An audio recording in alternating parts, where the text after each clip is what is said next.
안녕하세요. 쌀맘입니다. 바로 사연 시작합니다. 안녕하세요. 저는 화장품 회사에 다니는 39살 여자입니다. 결혼이요? 솔직히 말하면 제 인생에서 늘 뒷순이었어요. 연애보다 일이 좋았고, 소개팅보다 야근이 편했고, 결혼 축의금도 언젠가 돌려받을 돈이 아니라 그냥 내가 내는 돈이라고 생각하며 살았거든요.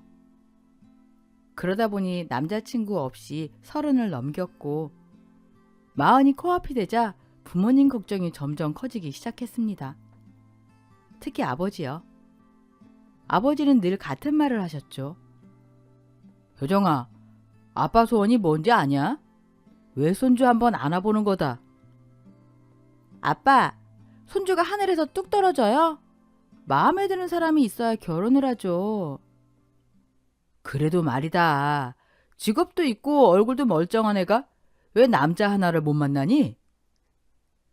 아무 남자나 만나서 시집가면 그게 더 문제죠.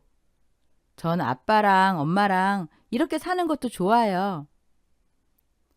아버지는 한숨을 내쉬면서 끝에 꼭 이렇게 덧붙이셨어요. 그래도 40은 넘기지 마라. 아빠도 사이랑 소주 한잔 하는 게 소원이다. 그땐 그 말이 부담이었는데요.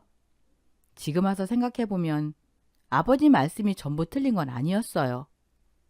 주변 친구들도 하나둘 결혼했고 SNS에는 아기 사진이 가득했거든요. 부럽지 않다면 거짓말이었죠. 나도 결혼정보 회사라도 가입해야 하나? 그렇게 생각하던 어느 날 정말 예상치 못한 순간에 그 남자를 만나게 됐습니다. 그날도 평범한 퇴근길이었어요. 집으로 가려는데 길 건너에서 웅성거리는 소리가 들리더군요. 사람들이 잔뜩 몰려 있었어요. 가까이 가보니 고등학생으로 보이는 아이 셋이 폐지를 줍던 할아버지를 발로 차고 있었습니다. 그때 한 남자가 앞으로 나섰어요. 지금 뭐 하는 거야? 힘없는 노인한테 이게 할 짓이야? 아이들은 비웃던 말을 받아쳤고 그는 한숨을 쉬며 낮게 말했어요. 말로는 안 되겠네. 그리고 정말 눈 깜짝할 사이 그 남자는 학생 셋을 순식간에 제압해버렸습니다. 그 장면을 보며 전 숨도 제대로 쉬지 못했어요. 그때는 몰랐습니다. 그날 그 남자가 제 인생을 통째로 흔들 사람이 될 줄은요. 듣고 계신 채널은 썰맘입니다. 학생들은 결국 그 사람 앞에 무릎을 꿇었어요. 방금 전까지 그렇게 거칠던 아이들이 고개를 숙이고 잘못했다고 빌고 있더라고요. 그 사람은 아이들을 내려다보며 말했습니다. 나한테 빌지 말고 여기 계신 할아버지께 사과해. 아이들은 그제야 폐지를 줍던 할아버지 앞으로 다가가 연신 고개를 숙였습니다. 다시는 그러지 않겠다고 말이 꼬일 정도로요. 알고 보니 아이들이 먼저 할아버지에게 시비를 걸었고 할아버지가 그러지 말라고 하자 그게 폭행으로 이어졌던 거였어요. 그 장면을 본 그 남자가 그냥 지나치지 못하고 나섰던 거였죠. 아이들이 사과를 마치자 주변에서 박수가 터져나왔습니다. 잘했다는 말도 들리고 고개를 끄덕이는 사람들도 있었고요. 할아버지는 그 사람 손을 꼭 잡고 연신 고맙다며 인사를 하셨습니다. 그게 그 사람과 제 첫 만남이었어요. 그런데 참 이상하죠. 만날 사람은 꼭 이렇게 다시 만난다는 거요. 얼마 뒤 제가 취미로 나가던 자전거 동호회에 그 사람이 들어온 겁니다. 처음 봤을 때 솔직히 심장이 먼저 뛰었습니다. 하지만 너무 쑥스러워서 제가 먼저 말은 못 걸겠더라고요. 몇 번 같이 자전거를 타고 나서야 조금씩 친해졌습니다. 사는 동네도 가깝고 회사도 차로 10분 거리. 퇴근하면 같이 밥도 먹고 가끔은 맥주 한잔하고 그렇게 2달쯤 지났을 때 그가 꽃다발을 들고 나타났어요. 효정아, 이제는 말하고 싶어. 잠깐 숨을 고른 뒤 이렇게 말하더군요. 서로 부족한 거 채워가면서 만나보지 않을래? 정식으로 고백하는 거야. 내 여자친구가 되어줘. 그때는 몰랐습니다. 그 꽃다발을 받는 순간 제 인생이 이렇게 바뀔 줄은요. 솔직히 말 잘하는 남자 경계해야 한다는 말 있잖아요. 그땐 그 말을 몰랐습니다. 아니, 알아도 믿고 싶지 않았던 것 같아요. 왜냐면 그 사람은 말만 앞서는 사람이 아니었거든요. 제 생일이었습니다. 아침부터 연락이 없어서 설마 잊었나? 괜히 기분이 가라앉은 채 퇴근을 했죠. 그런데 건물 앞에서 누군가 제 이름을 부르더라고요. 효정아! 고개를 드니 그 사람이 웃고 있었습니다. 그리고는 선물 상자를 하나, 둘, 무려 10개나 꺼내더군요. 이게 다 뭐야? 네 선물도 있고 효정이네 부모님 선물도 있어. 그 말의 순간 말이 안 나왔습니다. 왜? 우리 부모님 선물까지? 그는 너무 당연하다는 듯 말했어요. 너 이렇게 키워주신 분들이잖아. 생일날 부모님께 선물 드리면 더 좋을 것 같아서. 그 순간 마음이 확 무너졌습니다. 이런 생각을 하는 남자가 있다고? 그리고 마지막으로 차 뒷좌석에서 꽃바구니 하나를 꺼내며 말하더군요. 이건 우리 부모님이 너한테 주는 선물이야. 그 말을 듣는 순간 저도 모르게 되물었습니다. 부모님이요? 그랬더니 그 사람이 싱긋 웃으며 이렇게 말하더군요. 우리 부모님께 효정이네 이야기 했거든. 너무 좋아하시더라고. 잠시 말을 멈추더니 제 손에 든 선물을 가리켰습니다. 이건 부모님이 직접 고르신 거야. 사실은 다른 것도 더 해주고 싶어 하셨는데 네가 부담스러워할까 봐. 이것만 준비하신 거야. 받아줄 거지? 저는 순간 말문이 막혔습니다. 너무 고마워요. 두 분께 어떻게 감사를 전해야 할지 모르겠어요. 살면서 이렇게 큰 사랑을 부모님 말고 처음 받아보는 것 같아요. 꽃다발도 너무 예쁘고요. 잘 받았다고, 정말 감사하다고 꼭 전해주세요. 제 부모님까지 자연스럽게 챙겨주는 남자, 쉽게 만날 수 있을까요? 사귄 지 얼마 되지도 않은 아들의 여자친구 생일까지 그렇게 살갑게 챙기는 부모님들. 비싼 선물이 아니었기에 오히려 더 고마웠습니다. 부담스럽지 않게 딱 좋은 선, 그 마음이 느껴졌거든요. 그리고 이런 일은 그날 한 번으로 끝나지 않았습니다. 출장을 간다며 다른 지역에 다녀올 때마다 그 지역 특산물을 사와서는 꼭 제 손에 쥐어주며 말하곤 했습니다. 이거 부모님께 전해드려. 별건 아니지만 생각나서. 그 사람의 이런 배려, 그리고 세심함이 저는 참 좋았습니다. 말로만 끝나는 사람이 아니라 행동으로 보여주는 성의가 있었기에 그 사람에 대한 신뢰는 조금씩 차곡차곡 쌓여만 갔습니다. 그래서였을까요? 누군가와 통화할 때마다 제가 듣지 않도록 자리를 피하는 모습도, 가끔 연락이 잘 안 되던 순간들도 그저 사소한 일처럼 느껴졌습니다. 그 사람을 믿는 마음이 그만큼 컸던 거죠. 그게 그 사람의 수법이라는 걸 그때는 전혀 모르고 있었습니다. 그리고 교제한 지 10개월쯤 되었을 때 그 사람이 제게 청혼을 했습니다. 솔직히 당황스러웠어요. 결혼이라니?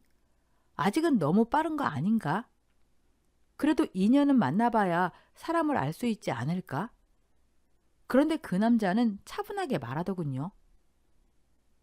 네가 왜 결혼을 망설이는지 나도 잘 알아. 만약 나랑 맞지 않는다고 느껴지면 이 청혼 거절해도 돼. 그러고는 잠시 저를 바라보다가 이렇게 말했습니다. 하지만 난 그렇게 생각하지 않아. 우린 짧은 시간 만났지만 너무 잘 맞았잖아. 그리고 솔직히 말하면 우리 둘 다 30대 후반이야. 이제 생각하면 나도 조금은 서두르고 싶어. 그리고 마지막으로 덧붙였습니다. 우리 회사도 알지? 아버지가 대표로 있는 가족 경영이잖아.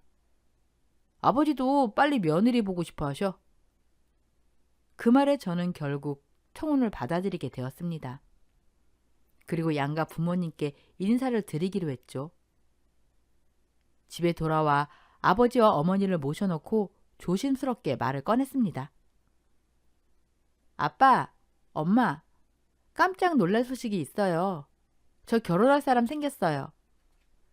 어머니가 눈을 크게 뜨셨습니다. 정말이야? 언제부터 만난 건데? 아버지는 웃으시며 말씀하셨죠. 이야, 이건 정말 제일 좋은 소식이네.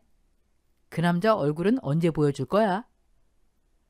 그때 아버지가 의미심장하게 한마디를 덧붙이셨습니다. 일단 내가 관상부터 좀 봐야겠다. 저는 바로 투덜거렸어요.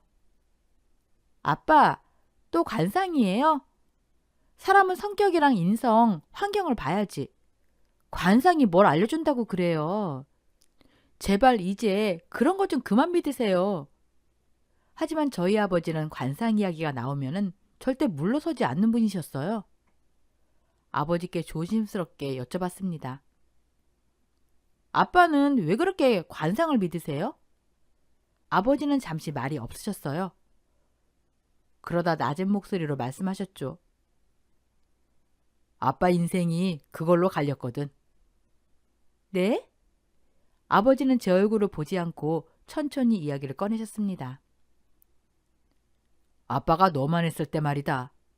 돈이 없었다. 정말 아무것도 없었어. 19부터 새벽에 나가서 밤까지 일했어. 자면서도 돈 걱정만 했다. 제가 조심스럽게 물었습니다. 그렇게 일했는데도 힘드셨어요? 아버지는 쓰는 숨을 지으셨습니다. 벌면 뭐하냐? 집안에 남는 게 없는데 부모도 없고 기댈 데도 없고. 잠시 숨을 고른 뒤 아버지는 말을 이었습니다. 20살 넘어서 사기를 2번 당했다. 첫 번째는 군대 선임이었다. 같이 하자고 해서 믿었지. 돈만 들고 사라지더라. 저는 숨을 삼켰습니다. 2번째는 고향 친구였다. 돈 불려준다고 해서 또 믿었다. 그때 모아둔 돈도 다 날렸다. 아버지의 목소리가 조금 낮아졌습니다. 그때는 정신이 버텨지질 않더라. 사람을 못 믿겠더라. 잠시 침묵이 흘렀습니다. 30 후반쯤이었다. 강가를 보고 있었는데 제가 놀라서 말을 끊었습니다. 아빠! 아버지는 손을 들어 괜찮다는 듯 말하셨습니다. 그때 어떤 사람이 나를 붙잡았다. 얼굴을 가만히 보더니 아버지는 그 순간을 떠올리듯 말했습니다. 자네, 지금 마음이 아주 위험해 보인다. 하지만 사람 보는 눈만 고치면은 살 수 있는 얼굴이다. 제가 조심스럽게 물었습니다. 그 사람이 관상가였어요? 아버지는 고개를 끄덕이셨습니다. 그래, 그날 이후 사람을 보는 기준이 바뀌었다. 말이 아니라 얼굴을 봤다. 눈빛, 기운, 욕심. 아버지는 단호하게 말씀하셨습니다. 그때부터 남을 믿지 않고 나를 믿었다. 30 땐 남들보다 2배는 더 일했다. 40 돼서 부동산을 사기 시작했다. 제가 작게 말했습니다. 그래서 지금? 아버지는 담담하게 마무리하셨습니다. 지금의 내가 있다. 관상은 미신이 아니다. 사람을 거르는 도구다. 아버지는 제 손을 꼭 잡으며 마지막으로 말씀하셨어요. 그래서 네 남자 아빠가 직접 봐야 한다. 관상가는 아버지 얼굴을 한참 들여다보더니 조용히 입을 열었습니다. 이마가 조금 좁으십니다. 초년후는 그리 순탄치는 않으셨을 얼굴입니다. 아버지는 말없이 듣고만 계셨습니다. 부모와 궁도 그리 좋은 편은 아니고요. 젊을 때 고생을 많이 하셨겠습니다. 아버지는 피식 웃으며 말했습니다. 고생이요? 그 말로는 부족하지요. 관상가는 고개를 끄덕이며 다시 얼굴을 살폈습니다. 그런데 중년 눈을 보는 코와 광대가 아주 좋습니다. 특히 콧망울이 두툼합니다. 여기서 주저앉을 상은 아닙니다. 아버지는 처음으로 눈을 마주쳤다고 합니다. 콧대도 곱게 서 있으니 본인 재능으로 재물을 모으는 자수성가형 관상입니다. 턱도 둥글고 단단합니다. 말년은 지금보다 훨씬 좋겠습니다. 관상가는 단호하게 덧붙였습니다. 초년의 실패는 겪으셨겠지만 중년과 말년 운이 좋으니까 지금은 버티셔야 합니다. 투자나 사업은 안정적인 사업대에 유의하시는 게 좋겠습니다. 아버지는 코웃음을 치며 말했습니다. 그런 말은 누구나 하지 않습니까? 관상가는 웃으며 고개를 숙였다고 합니다. 그래도 선생님을 위해 드리는 말씀입니다. 그 순간 아버지 머릿속에 번개처럼 스친 생각이 있었다고 하셨어요. 아버지는 조심스럽게 물었다고 합니다. 선생님, 혹시 사기꾼 관상도 보십니까? 관상가는 잠시 놀란 표정을 지었다가 미소를 지었습니다. 제가 사기꾼처럼 보입니까? 아버지는 고개를 저었습니다. 아닙니다. 제가 관상가님을 만나기 전에 사기를 2번 당했습니다. 둘 다 제가 믿고 의지하던 사람들이었어요. 아버지의 목소리가 조금 떨렸다고 합니다. 왜 저를 배신했는지 이해할 수가 없었습니다. 만약 사기꾼의 얼굴을 알 수 있다면 다음부터는 피해 다닐 수 있을 것 같아서요. 관상가는 한동안 말이 없었다고 합니다. 그리고 천천히 입을 열었다고 하셨습니다. 관상은 절대적인 것이 아닙니다. 다만 단적으로 말씀을 드리자면은 눈이 처지거나 짝눈인 사람은 속을 알기 어려운 면이 있습니다. 아버지는 숨을 죽이고 들었습니다.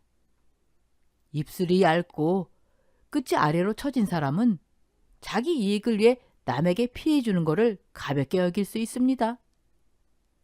입술이 지나치게 두꺼운 경우엔 욕심이 많아서 남의 것을 탐하는 성향이 있습니다. 관상가는 분명히 선을 그었습니다. 하지만 전문가가 아니라면 하나만 보고 판단하면 안 됩니다. 눈, 코, 입이 모두 중요합니다. 어느 한 부분이 나빠 보여도 다른 부분이 덮어줄 수 있다면 그 사람은 사기꾼이 아닐 수도 있습니다. 그리고 마지막으로 이렇게 말했다고 합니다. 정말 사기꾼을 가려내고 싶으시다면 관상을 깊이 공부하셔야 합니다. 아버지는 그 말을 듣는 순간 소름이 돋았다고 하셨습니다. 왜냐하면 나를 배신했던 그 2사람이 방금 그 사람이 말한 그 얼굴 그대로였거든요. 관상가는 마지막으로 아버지에게 힘내시라는 말을 남기고 자리를 떠났다고 합니다. 그날 이후 아버지는 한 가지를 굳게 믿게 되셨다고 했습니다. 관상을 알면 적어도 사람에게 속는 일은 없겠구나. 그때부터였습니다. 아버지는 관상을 공부하기 시작했고 집안의 중요한 일마다 사람부터 보게 되신 거죠. 그래서였을까요? 제가 결혼할 사람을 데려온다고 했을 때도 아버지는 단호하셨습니다. 그 남자 아빠가 얼굴은 봐야겠다. 저는 바로 물었습니다. 아빠, 진짜 제 남자친구 관상 보실 거예요? 아버지는 망설임 없이 답하셨습니다. 당연하지. 결혼은 집안에서 제일 중요한 일이야. 사람 하나 잘못 들이면 집안이 통째로 무너지는 걸 아빠는 많이 봤다. 사람 들이는 일은 절대 소홀히 하면 안 돼. 저는 답답해서 말이 튀어나왔습니다. 아빠, 제발 좀 그러지 마세요. 그 사람이 우리 집을 어떻게 보겠어요? 미신 믿는 집안이라고 생각하면 어떡해요? 그때 옆에서 듣고 있던 남동생이 웃으면서 말리더군요. 누나, 그건 새삼스러운 일도 아니잖아. 나도 여자친구 데려왔을 때 아버지가 관상 보고 결혼 허락하신 거잖아. 그 말에 저는 잠시 말문이 막혔습니다. 사실 남동생은 지금의 아내를 만나기 전에 오래 만난 여자친구가 있었습니다. 그 여자를 처음 집에 데려왔던 날, 아버지는 얼굴을 보자마자 이렇게 말씀하셨다고 합니다. 깊게 만나지는 말고 적당한 선에서 정리하는 게 좋겠다. 동생은 그 말을 대수롭지 않게 넘겼다고 합니다. 그런데 나중에야 알게 됐다고 하더군요. 그 여자가 여러 남자를 동시에 만나고 있었다는 걸요. 그 일 이후로 동생은 말했습니다. 맹신은 안 하지만은 아버지가 사람 보는 눈은 있긴 있는 것 같아. 그 말을 듣고 나니 저도 마음이 흔들렸습니다. 그래서 고민 끝에 남자친구에게 먼저 말하기로 했습니다. 혹시라도 불편해하면 아버지께 말씀드려서 관상은 안 보겠다고 할 생각이었죠. 남자친구를 만난 날 조심스럽게 말을 꺼냈습니다. 이상하게 생각하지 말고 들어주세요. 사실 저희 아버지가 관상을 좀 보세요. 역술가 같은 건 아니고요. 근데 결혼할 사람은 얼굴을 꼭 보고 싶어 하세요. 괜찮으시겠어요? 잠시도 고민하지 않고 그 사람이 웃으며 말했어요. 무슨 걱정이에요. 저 친구들 사이에서 프리패스 상이라고 불려요. 관상 보든 뭘 보든 거리낄 게 없는데요. 그 말에 제가 다시 물었어요. 진짜 괜찮으세요? 혹시라도 기분 나쁘실까 봐요.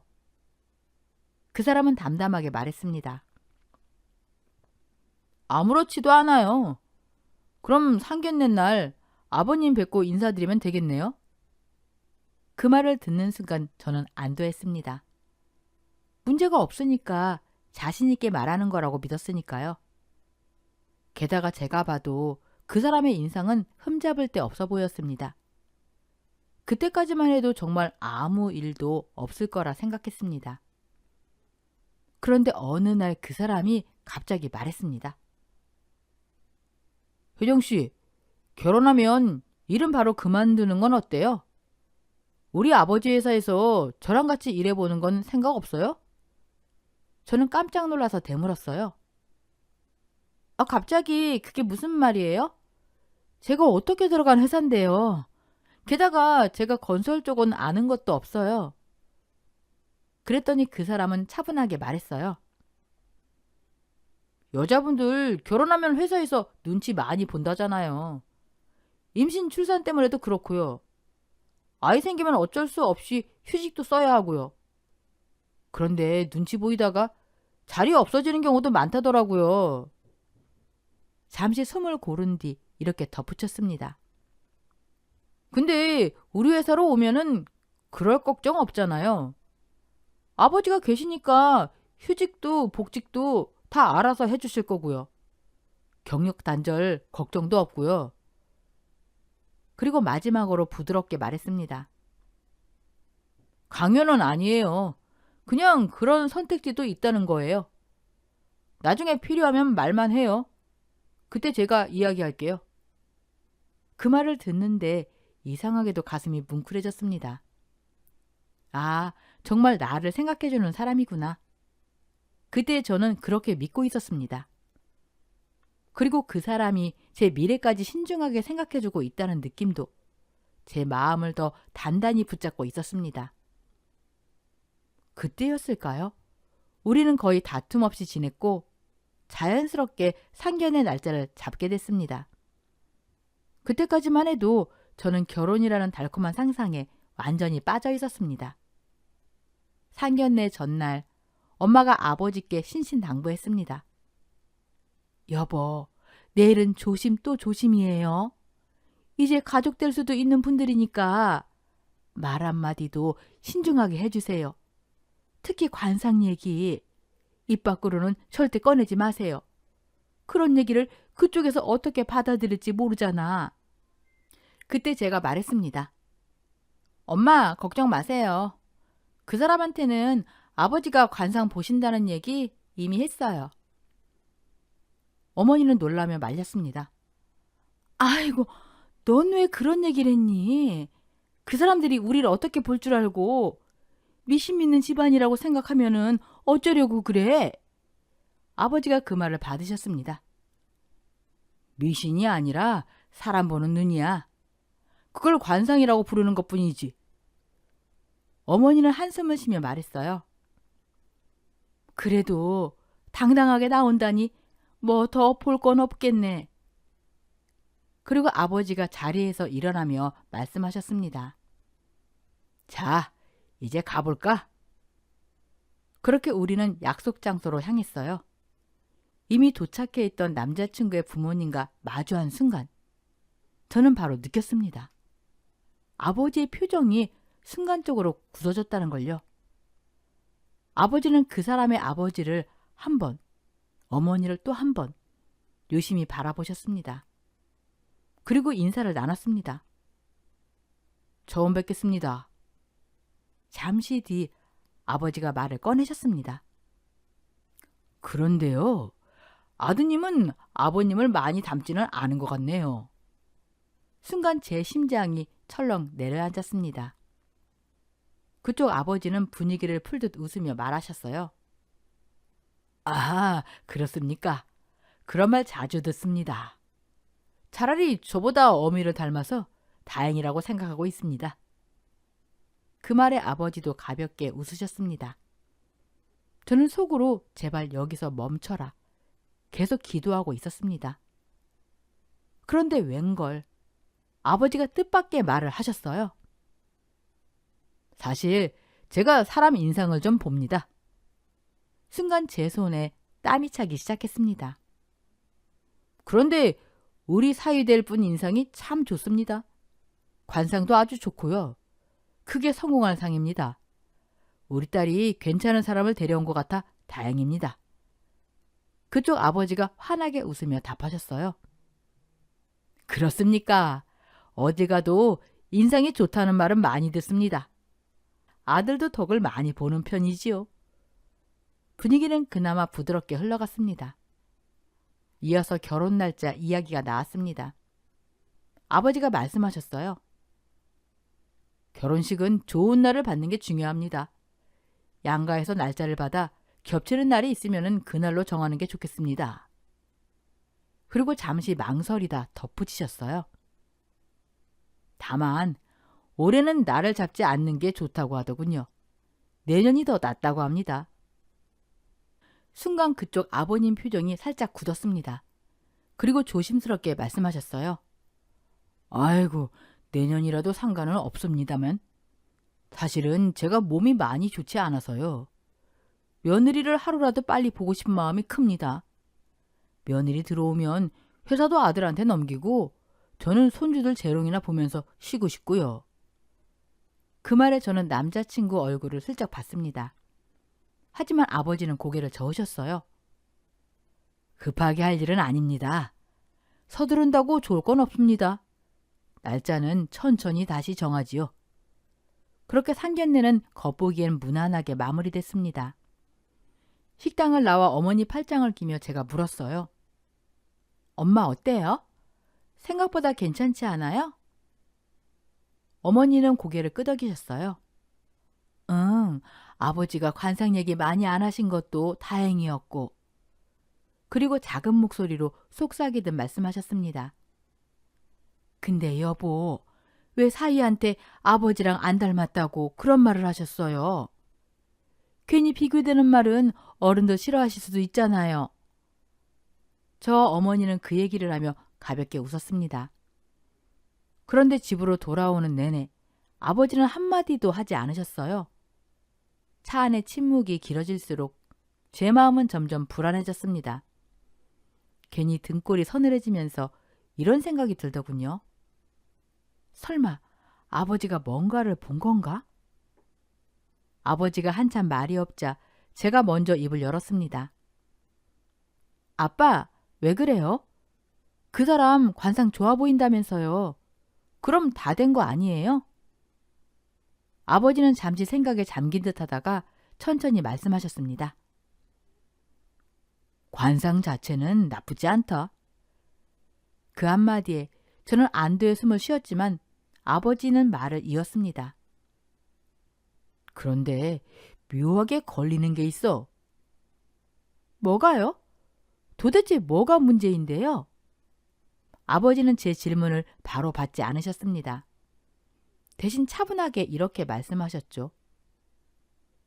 관상은 좋은데 조금 더 알아보고 싶다. 그러니 너도 너무 서두르지 말거라. 아빠, 알았지? 저는 이해가 되지 않았습니다.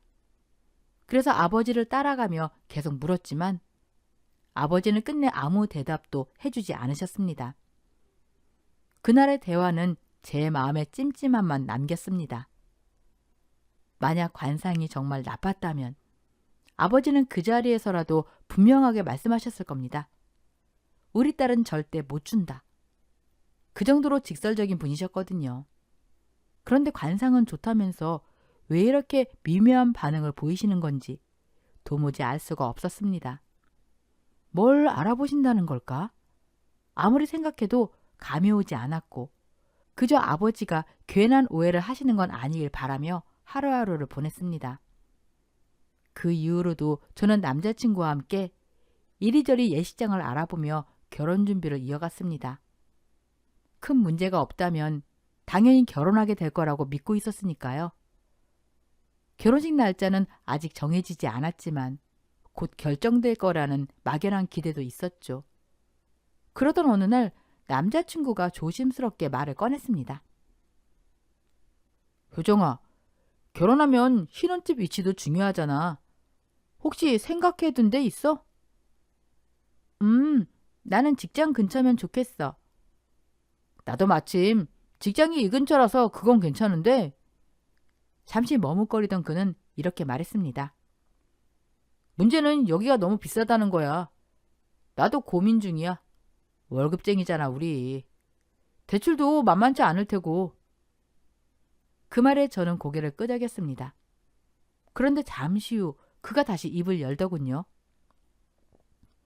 사실은 이 근처에 아파트 하나를 봐둔 게 있어. 아파트? 응, 한 10억 정도 하는 집인데 생각보다 괜찮더라고. 부동산 이야기도 곧바로 이어졌습니다. 부동산 아주머니 말로는 신축이고 위치도 좋아서 금방 나갈 집이라더라. 너만 괜찮다면 결혼 전에 미리 사두는 것도 나쁘지 않을 것 같은데. 그리고 제 얼굴을 살피며 물었습니다. 효정이 생각은 어때? 매매도 전세도 다 괜찮지 않아?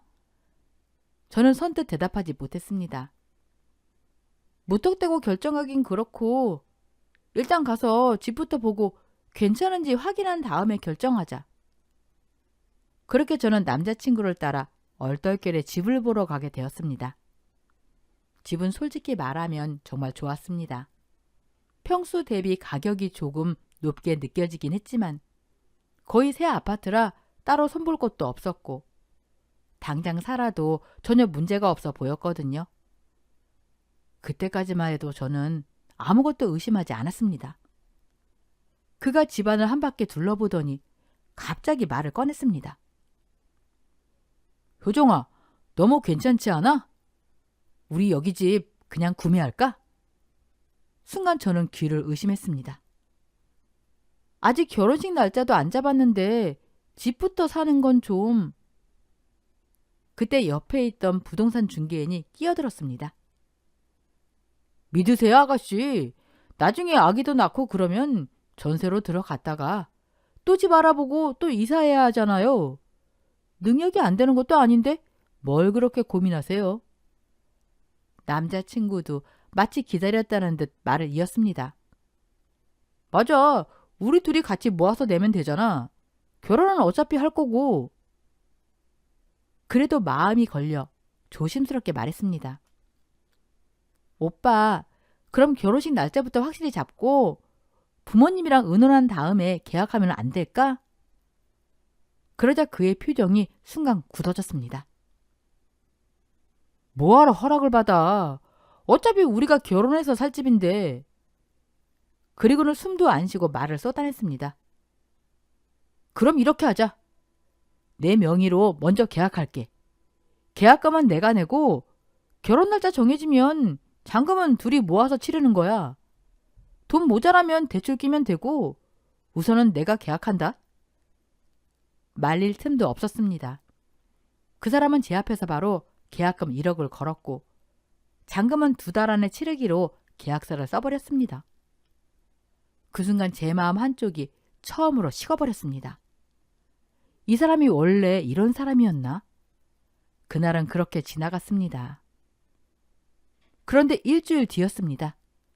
모든 게 완전히 달라진 건 아버지에게서 다급한 전화가 걸려왔습니다. 지금 당장 집으로 와라. 급히 집에 도착하니 아버지 얼굴이 심각하게 굳어 있었습니다. 아버지는 말없이 서류 봉투 하나를 내밀었습니다. 저는 봉투와 아버지를 번갈아 보며 물었습니다. 이게 뭐예요? 아버지는 낮게 한숨을 쉬며 말씀하셨습니다. 효정아, 역시 관상은 숨길 수가 없나 보다. 마음 단단히 먹고 이거부터 봐라. 괜히 무게를 잡는 아버지 모습에 심장이 내려앉았습니다. 그래도 봉투를 열었습니다. 서류를 꺼내는 순간 숨이 멎는 줄 알았습니다. 그 안에는 남자친구의 이름과 함께 뒷조사 내용이 빼곡히 적혀 있었습니다. 아빠, 이게 뭐예요? 남자친구 이야기 같아요. 아버지는 짧게 말했습니다. 뒤에도 다 읽어. 저는 떨리는 손으로 다음 장을 넘겼습니다. 그리고 그 순간 눈앞이 하얘졌습니다. 서류 봉투 안에는 사진 2장이 들어있었어요. 아버지는 사진을 테이블 위에 나란히 놓으셨습니다. 잘 봐라. 왼쪽이 네 남자친구다. 그리고 오른쪽 사진을 톡 집으셨습니다. 이건 누군지 모르겠지? 아버지는 낮게 말했습니다. 같은 사람이다. 왼쪽은 성형수술 전, 오른쪽은 성형수술 후. 지금 신분 세탁한 거다. 순간 머리가 멍해졌습니다. 성형수술 사람이 할 수도 있잖아요. 그러자 아버지의 목소리가 단번에 높아졌습니다. 아이고, 이렇게 착해 빠져가지고. 그놈 사기 전과에 폭력 전과까지 있는 아주 악질 중에 악질이다. 아버지는 서류를 탁탁 넘기며 말을 이어가셨습니다. 아빠가 흥신소 사람 고용해서 거금 들여 몇 번이나 확인했다. 저기 적힌 거 하나도 틀린 게 없다. 순진한 널 이용해 먹으려고 접근한 거다.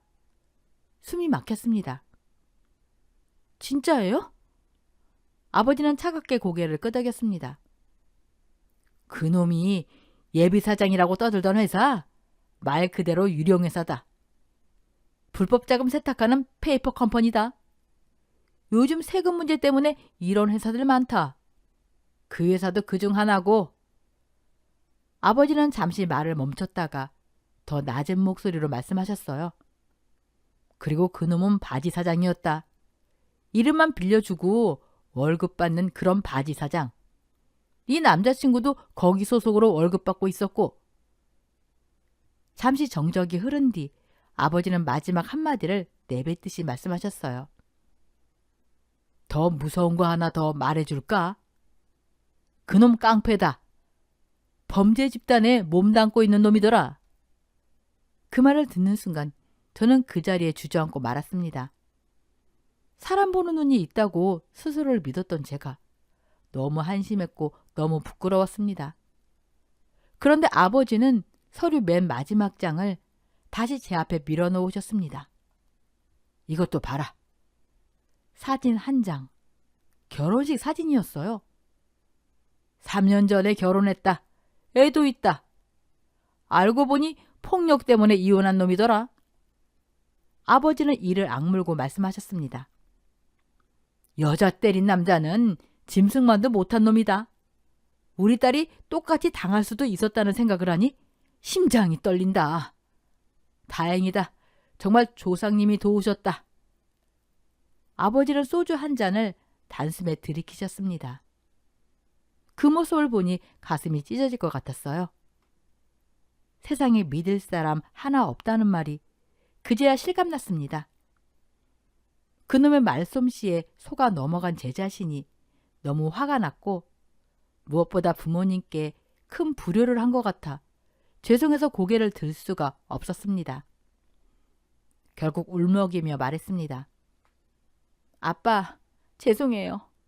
그 사람 절대 그냥 안 둘 거예요. 저한테도 우리 가족한테도 이렇게 속였다는 거 절대 용서 못해요. 그러자 아버지는 단호하게 말씀하셨어요. 그래, 값은 받아야지. 이미 혼인 빙자 사기다. 전과도 있고 다른 범죄까지 연루돼 있으니까 그냥 넘어갈 일이 아니다. 그리고 아버지는 조용히 덧붙이셨습니다. 아마 그놈은 내 돈을 노린 거다. 그래서 결혼을 그렇게 서두른 거고. 그 말에 그동안 그가 했던 말들이 주마등처럼 스쳤습니다. 아버지 건물은 얼마짜리인지, 임대 수익은 얼마나 되는지 직접 묻지는 않으면서 자기 아버지 노후는 다 준비돼 있다면서 은근히 흘리던 말들. 생각할수록 우라가 치밀어 올랐습니다. 결국 자리를 박차고 일어나 그 쓰레기 같은 인간의 집 주소를 휴대폰에 입력했습니다. 그리고 그 집으로 향하던 순간 전화가 울렸습니다. 그 사람이었어요. 효정아, 결혼할 날 받았어. 지금 너무 보고 싶다. 그 목소리를 듣는 순간 제 손이 부들부들 떨리기 시작했습니다. 약속 장소에 도착하니 그 사람이 먼저 와 있었어요. 제 표정이 굳어있는 걸 보자 아무것도 모른다는 얼굴로 천진하게 말을 꺼내더군요. 효정아, 무슨 일 있어? 표정이 왜 그래? 잠시 말을 멈추더니 오히려 더 밝은 목소리로 본론을 꺼냈습니다. 아, 근데 오늘은 네가 좋아할 만한 얘기 가지고 왔어. 우리 쪽에서는 결혼 날짜를 최대한 빨리 잡는 게 좋대. 날 잡고 바로 잔금 치르자. 순간 귀를 의심했습니다. 잔금이요? 그게 무슨 말이에요? 그 사람은 당연하다는 듯 웃으며 말했어요. 무슨 말이긴. 저번 주에 아파트 계약금 1억 넣고 왔잖아. 우리 살 집 말이야. 그리고 아무렇지 않게 다음 말을 던졌습니다. 근데 있지. 지금은 자금이 좀 묶여 있어서 네가 먼저 잔금 좀 치려주면 안 될까? 2달만 있으면 현금 풀리니까 그때 내가 다 돌려줄게. 순간 머리가 새하얘졌어요. 저 돈 없어요. 그러자 그 사람의 입에서 믿기 힘든 말이 나왔습니다. 아버님 있잖아. 아버님한테 9억은 껌값 아니야? 한번 말씀드려보는 건 어때? 그 순간이었습니다. 아버지 말씀이 머릿속을 스쳐갔어요. 이 사람의 목적은 처음부터 돈이었다는 것. 이제야 본색을 드러낸 겁니다. 9억이 껌값이라니. 기가 차서 웃음이 나왔어요. 아마 몰랐겠죠. 제가 모든 걸 알고 있다는 걸. 그제야 더는 참을 이유가 없었습니다. 아주 꼴값을 하시네요. 그 사람이 눈을 부릅뜨고 되물었습니다. 뭐? 꼴값이라니? 그게 무슨 소리야? 저는 가방에서 서류를 꺼내 그 사람 얼굴 앞에 던져버렸습니다. 어디까지 하나 지켜봤더니 사람을 아주 물러보셨네요. 근데 어쩌죠? 당신 인생 이미 끝났어요. 그 사람의 얼굴이 순식간에 굳어갔습니다. 건설회사 아들? 아들이긴 하네요. 바지 사장 아들. 사기 전과 폭력 전과. 아주 화려하더군요. 그리고 전처 폭행으로 이혼했다면서요? 그 사람은 다급해진 목소리로 말을 바꿨습니다. 그건 과거잖아. 나 교회 다니는 거 알지? 매주 반성하고 있어. 한 번만, 딱 한 번만 눈 감아주면 안 될까? 그 말에 참고 있던 분노가 완전히 터졌습니다. 실수요? 그런 단어로 당신 같은 인간을 포장하지 마세요. 당신 받아줄 여자 다른 데서 찾으세요. 그리고 교회에 욕보이지 마세요. 하나님도 당신 같은 사람은 이미 외면했을 거예요. 그 순간 그 사람의 얼굴이 완전히 일그러졌습니다. 야, 말이면 단 줄 알아? 돈 좀 뜯어먹으려고 했더니 재수없게 걸렸네. 그럼 계약금 1억 내놔. 그 돈 주면 깔끔하게 꺼져줄게. 저는 비웃듯 말했습니다. 그거 당신 돈이잖아요. 제가 분명 부모님 허락받고 하자고 했을 텐데요. 말려도 혼자 계약한 거 기억 안 나세요? 사기치려다 생돈 날린 거예요. 아까워서 어쩌죠? 그 말이 끝나기도 전에 그 사람이 주먹을 휘둘렀습니다. 그 순간이었습니다. 누군가 제 앞을 가로막으며 저를 끌어당겼습니다. 그리고 굵은 몽둥이가 공중에 들렸습니다. 아버지였어요. 제가 이 사람을 만난다고 했을 때 혹시 해코지할까봐 몰래 따라오셨던 겁니다. 아버지는 이를 악물고 외쳤습니다. 이놈아, 당장 꺼져! 내 귀한 딸 손끝이라도 건드려봐. 지옥 끝까지 쫓아가서 불구덩이에 던져버릴 테니까. 그 사람은 비웃듯 소리쳤습니다. 두 부녀가 세상 무서운 줄 모르네. 오늘 제대로 가르쳐줘야겠어. 하지만 그 말은 끝까지 이어지지 못했습니다. 그 순간 사이렌 소리가 울려 퍼졌어요. 경찰차가 약속 장소 앞에 멈춰섰거든요. 아버지는 제게 오시면서 혹시 모를 상황을 대비해 미리 경찰에 신고를 해두셨던 거였어요. 나중에 그 사실을 들었을 때 정말 소름이 끼쳤습니다. 그런데 정말 웃지 못할 장면이 벌어졌습니다.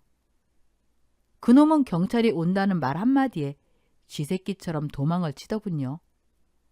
역시 범죄자는 떳떳하지 못한 법이었습니다.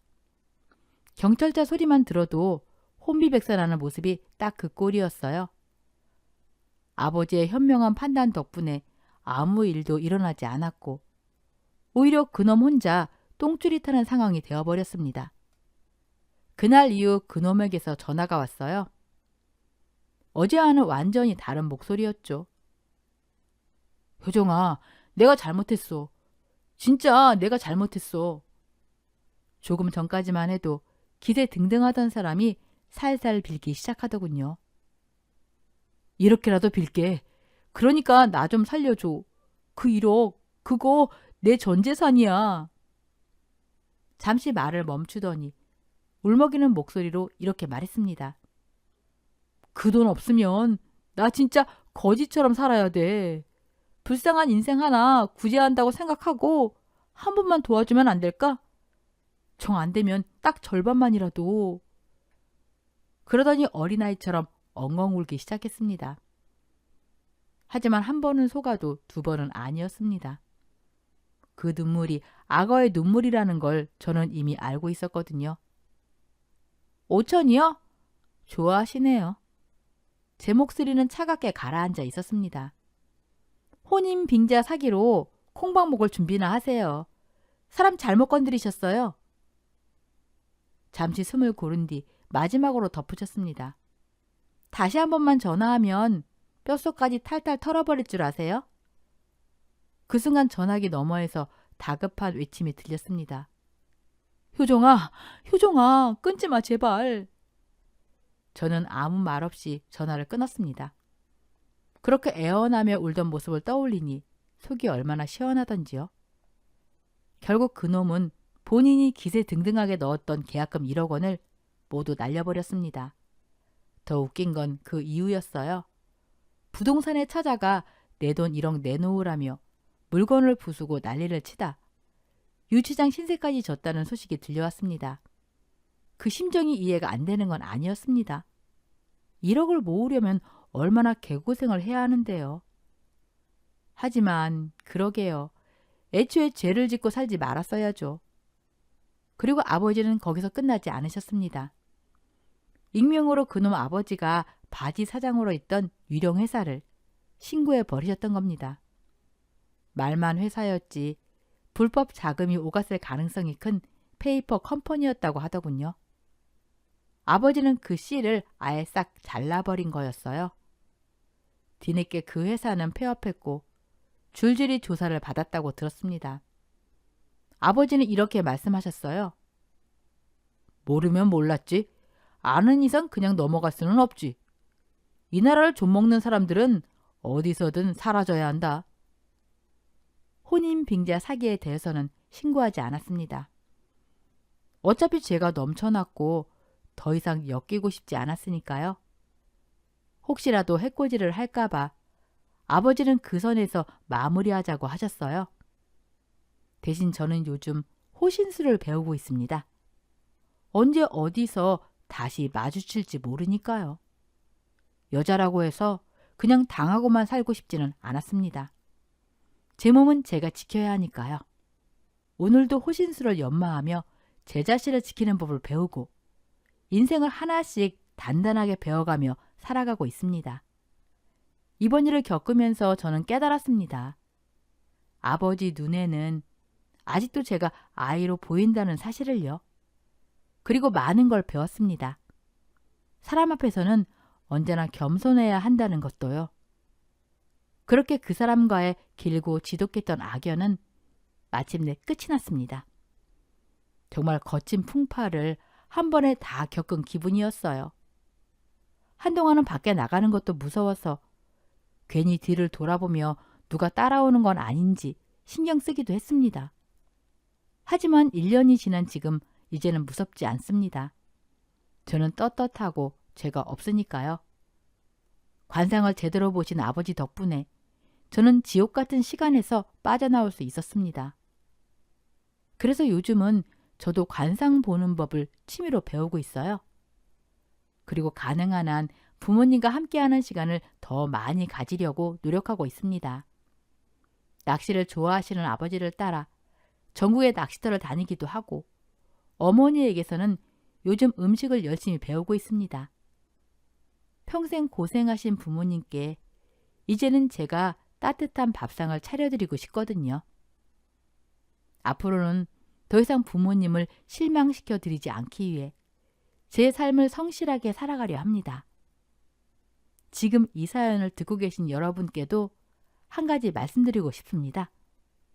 돌다리도 두들겨보고 건너라는 말처럼 조금이라도 의심이 든다면 한 번쯤은 확인해 보셔도 나쁘지 않다고 생각합니다. 요즘은 너무나도 범죄가 흔한 세상이니까요. 소중한 것은 누가 지켜주는 게 아니라 우리가 스스로 지켜야 하는 것 같습니다. 제 사연 끝까지 들어주셔서 정말 감사합니다. 오늘 썰맘 사연글에 여러분의 소중한 댓글 부탁드립니다. 그리고 어디서 사연 듣고 계시는지, 연령대는 어떻게 되시는지 안부도 부탁드립니다. 그럼 오늘 사연도 함께 읽어주셔서 감사합니다.